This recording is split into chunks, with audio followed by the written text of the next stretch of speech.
अहाँ सब सुन रहल छी अमचन म्यूजिक की शानदार प्रस्तुति। मनीष रक्सौल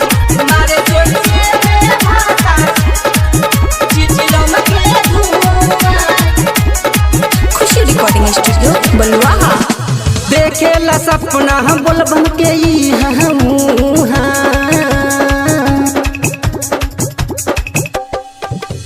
देखेला सपना हम बोलबम के ई देखेला सपना हम बोलबम के ई मारे चोलिए में भातार चिलम के धुआं, मारे चोलिए में भातार चिलम के धुआं। ये सखी मारे चोलिए में भातार चिलम के धुआं।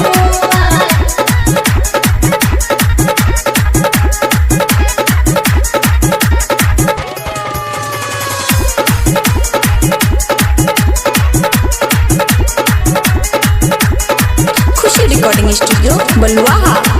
सैया के चढ़ गइल सावन के नासा हो, जाए खातिर बोलबम ओकर भोर भइल दासा हो, भोर भइल दासा हो। सैया के चढ़ गइल सावन के नासा हो, जाए खातिर बोलबम ओकर भोर भइल दासा हो। चढ़ेला ऐसे जैसे चढ़ेला मारे चोलिए में भातार चिलम के धुआं, मारे चोलिए में भातार चिलम के धुआं। का कहिए सखी डीजे मनीष रक्सौल चिलम के धुआं, का कहिए सखी। खुशी रिकॉर्डिंग स्टूडियो बलुआहा। बोलबम बोलबम बोल के माता के कोइल सदही होला का सब घर के भीतरिया का हम कोही। हाँ बोलबम बोलबम बोल के माता के कोइल सदही होला का सब घर के भीतरिया का हम कोही।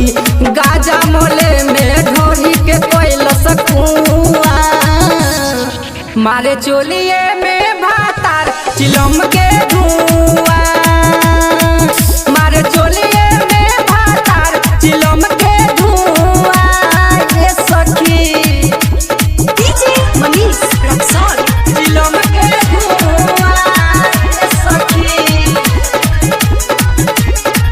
खुशी रिकॉर्डिंग स्टूडियो बलुआहा।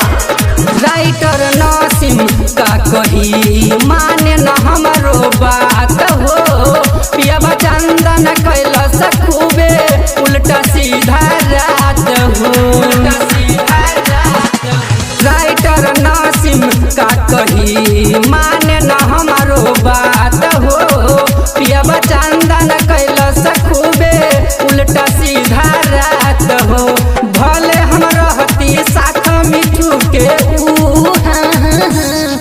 मारे चोलिए में भातार चिलम के धुआं, मारे चोलिए में भातार चिलम के धुआं। रे माई रे। खुशी रिकॉर्डिंग स्टूडियो बलुआहा।